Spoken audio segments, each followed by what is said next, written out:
Quand mon mari est rentré à la maison, il a demandé « Où est notre fille ?» J'ai répondu « Elle est chez ma sœur. » Son visage est devenu pâle et il a crié « On va la chercher tout de suite. » Dans la voiture, il a dit « Tu n'as pas remarqué ?» J'étais sans voix.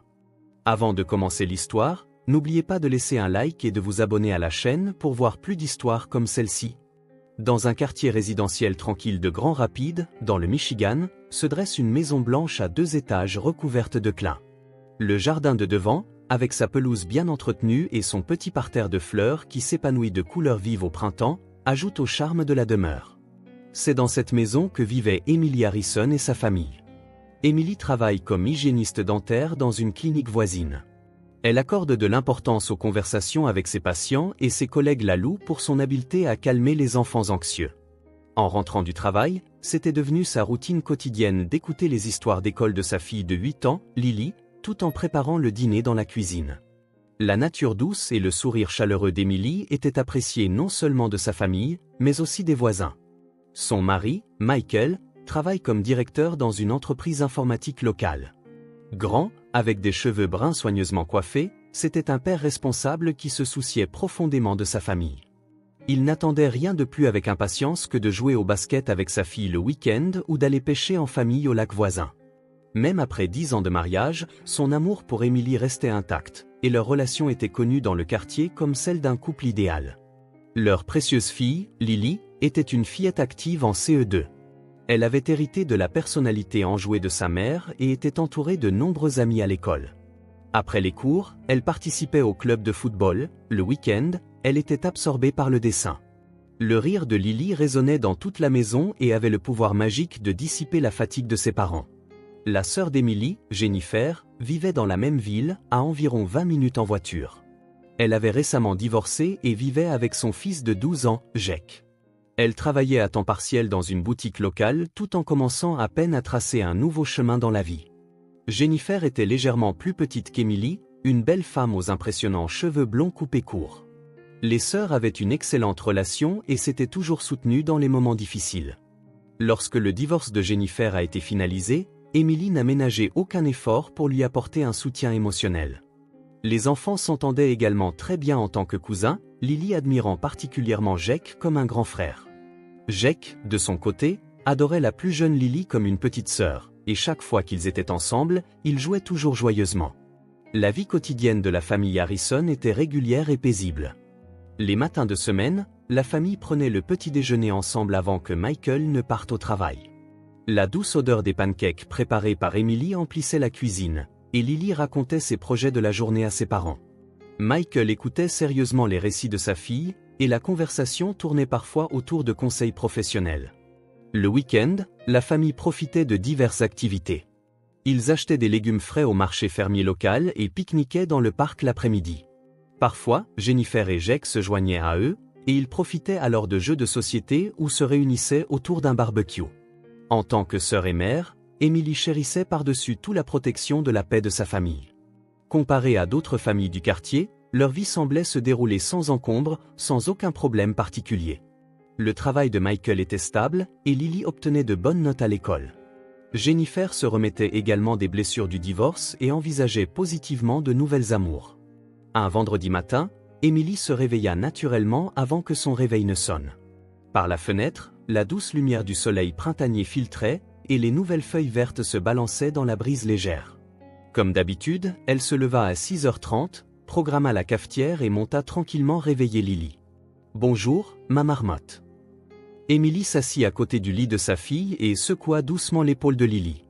Lily se frotta les yeux endormis et s'assit. Puis, soudain, ses yeux s'illuminèrent.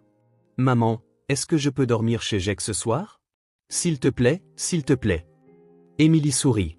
Cette demande soudaine de sa fille n'avait rien d'inhabituel. « Tu veux déjà dormir chez quelqu'un dès le matin ? Je vais devoir demander à tante Jennifer, mais aujourd'hui c'est vendredi. Il n'y a pas école demain ni après-demain, alors on pourra beaucoup jouer. » Lily joignit les mains avec enthousiasme. « Jake m'a dit au téléphone hier qu'il a reçu un nouveau jeu vidéo. Et je veux boire le chocolat chaud de tante Jennifer. » Tout en préparant le petit déjeuner, Emily écouta la demande pressante de Lily. En effet, elle n'avait pas vu Jennifer depuis un bon moment. Après le divorce, sa sœur avait été occupée à s'adapter à sa nouvelle vie, et récemment, elle n'avait pas été en contact aussi fréquemment qu'auparavant. D'accord, j'appellerai tante Jennifer après le petit déjeuner, répondit Emily, et Lily sauta de joie. Vers 9 heures, avant de commencer le travail à la clinique dentaire, Emily appela Jennifer. Après quelques sonneries, elle entendit la voix enjouée de sa sœur. Emily, quoi de neuf? Bonjour, Jenny. Lily voudrait dormir chez toi. Tu es libre ce soir? De l'autre côté du fil, Emily pouvait entendre Jennifer rire joyeusement. Bien sûr. En fait, je me disais justement que j'avais envie de voir Lily. Jake s'ennuyait aussi, alors ça tombe à pic. Tu es sûr que ça ne te dérange pas? Confirma Emily. Tu avais l'air occupé ces derniers temps, alors ne te sens pas obligé. Ce n'est pas un problème du tout. En fait, ça m'arrange. J'ai été tellement préoccupé par le travail et diverses choses ces derniers temps. Je voulais entendre des voix joyeuses d'enfants résonner dans la maison. La voix de Jennifer était remplie d'une joie sincère. En plus, je viens d'acheter un nouveau jeu de société hier. Si Lily vient, Jake sera ravi. Emily se sentit soulagée. Merci, Jenny. Je l'amènerai vers 17 heures. Est-ce que je dois apporter quelque chose? Absolument rien. Je préparerai tout ici. Oh, au fait, quand est-ce que le voyage d'affaires de Michael se termine? Il est censé rentrer ce soir. On dirait que ce sera une rare soirée juste pour nous deux, répondit Emily en rougissant légèrement. C'est merveilleux. Parfois, vous avez besoin de temps seuls tous les deux. Ne t'inquiète pas pour Lily. Profitez-en bien. Après avoir raccroché, Emily annonça la bonne nouvelle à Lily. Voir la joie de sa fille la rendait heureuse, elle aussi. L'après-midi, quand Emily rentra de la clinique dentaire, Lily avait déjà préparé sa petite valise avec des vêtements pour la nuit, sa brosse à dents et son animal en peluche préféré. « Maman, c'est tout ce qu'il faut ?» Lily vérifiait ses bagages avec inquiétude. « Le pyjama? Il est dedans. Les livres? J'en prends 3. Des sous-vêtements de rechange? Bien sûr. » Lily bomba fièrement le torse. Emily fut impressionnée par la minutie de sa fille. Pour une enfant de 8 ans, elle était très responsable. Vers 16h30, elles se dirigèrent en voiture vers la maison de Jennifer. En chemin, Lily regardait par la fenêtre tout en parlant avec enthousiasme de ses projets avec Jake. Jake et moi allons construire une cabane secrète dans le jardin de tante Jennifer. Ensuite, on jouera au nouveau jeu. Et tante Jennifer a dit qu'on pourrait veiller tard. Vraiment? Quand est-ce que vous vous êtes promis ça? Demanda Emily avec un sourire. Quand on a parlé au téléphone hier, répondit fièrement Lily.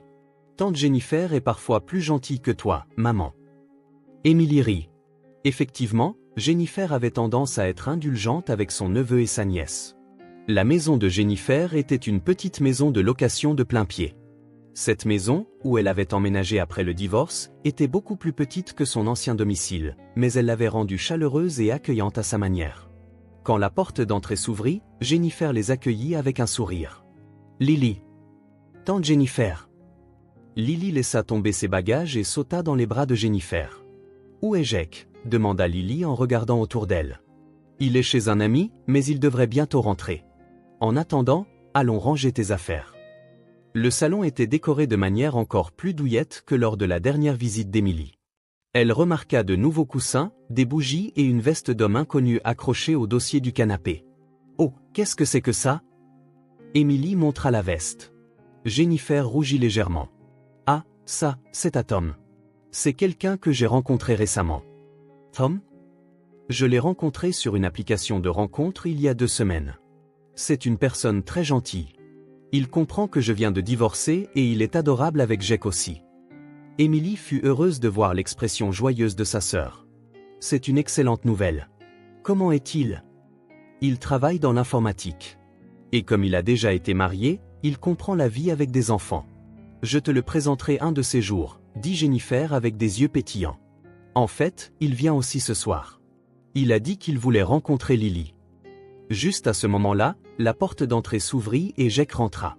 Le garçon de 12 ans avait beaucoup grandi ces derniers temps, et sa voix commençait à muer. « Lily, tu es venue. » Jake salua joyeusement sa cousine. « Jake, montre-moi le nouveau jeu. » Les 2 enfants coururent immédiatement à l'étage, dans sa chambre. « Ce sont vraiment de bons enfants, sourit Jennifer.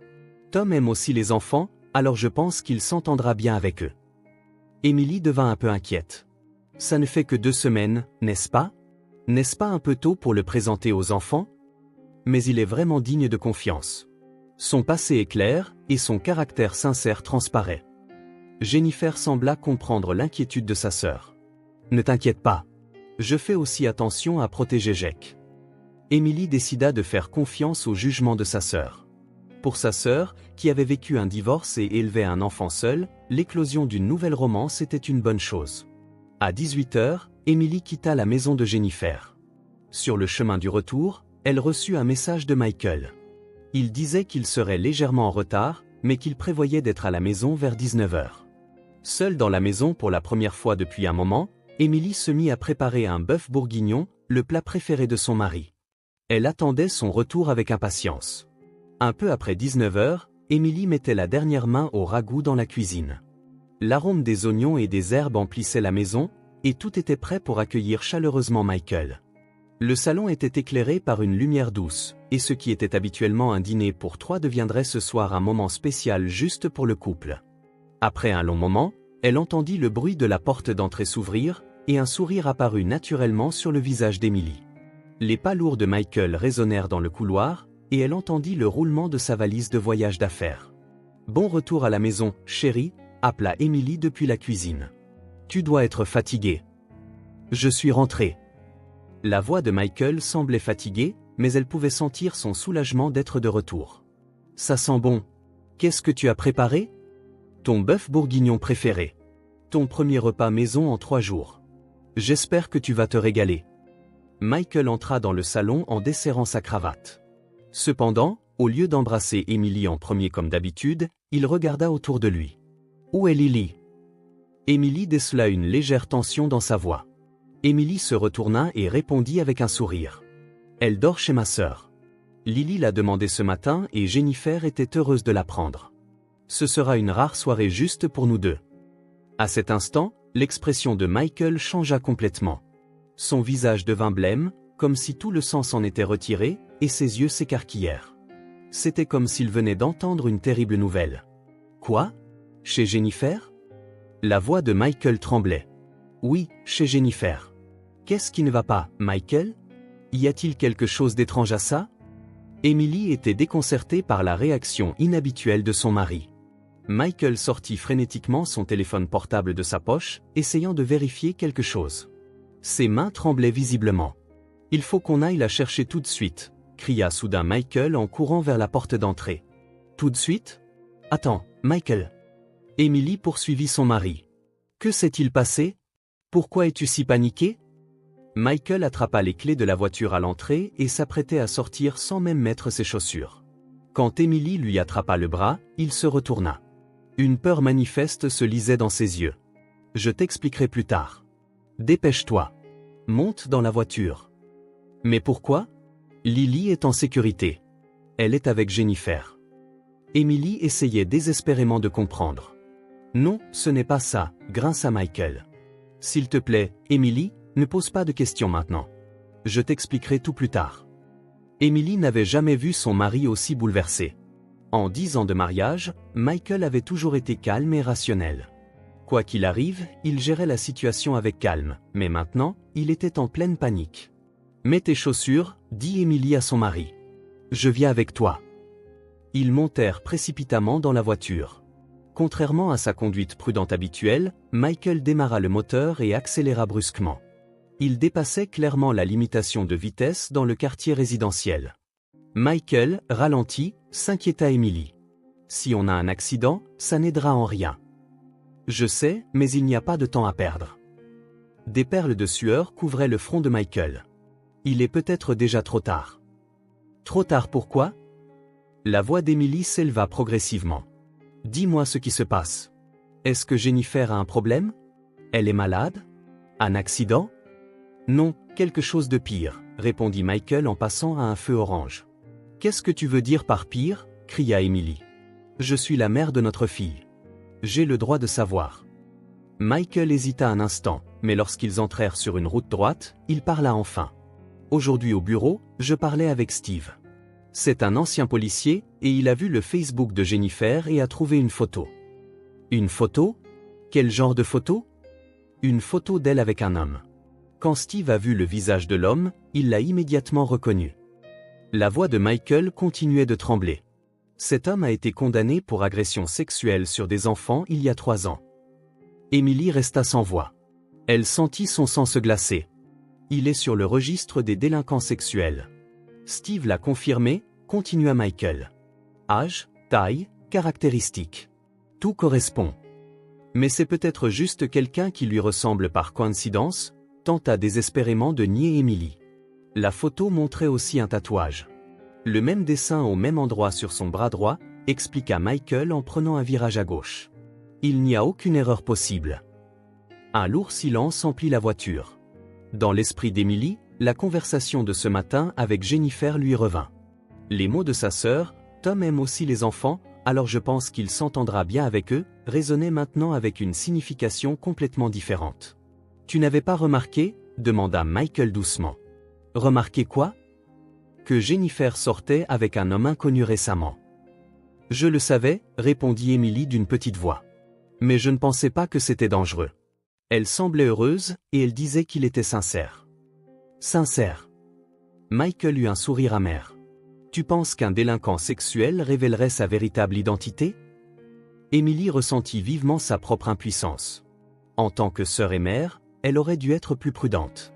Elle aurait dû poser plus de questions sur le nouveau petit ami de Jennifer. Où est Lily maintenant? Demanda Emily, craintive. Elle est peut-être encore en sécurité. D'habitude, ils n'agissent pas immédiatement quand ils sont avec des enfants. Michael essayait désespérément de se calmer. Mais il n'y a aucune garantie. La voiture entra dans le quartier résidentiel de Jennifer. Michael avait parcouru le trajet habituel de 20 minutes en 15 minutes. Emily regardait par la fenêtre en priant dans son cœur. Pourvu que Lily soit en sécurité. Pourvu qu'il ne soit rien arrivé. La maison de Jennifer apparut. De la lumière filtrait de la fenêtre du salon et tout semblait paisible. Cependant, pour Emily maintenant, cette scène tranquille lui parut sinistrement inquiétante. Michael arrêta la voiture et coupa le moteur. Ils se regardèrent un instant dans la voiture. « Tu es prête ?» demanda Michael. Emily prit une profonde inspiration et hocha la tête. Michael et Emily sortirent de la voiture et se dirigèrent rapidement vers la porte d'entrée de Jennifer. Une lumière chaude filtrait de la fenêtre du salon et ils pouvaient entendre des rires d'enfants. À première vue, tout semblait paisible et heureux. Cependant, le cœur d'Emily battait violemment et une sueur froide perlait sur ses paumes. Michael sonna à la porte. Normalement, il aurait frappé légèrement et serait entré, mais maintenant, il devait agir avec prudence.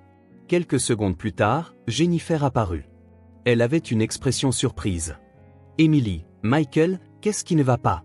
Si tôt? On est juste passé voir comment allait Lily, tenta désespérément de paraître normale Emily. Michael est revenu de son voyage d'affaires et voulait voir le visage de notre fille. Bien sûr. Entrez, sourit Jennifer.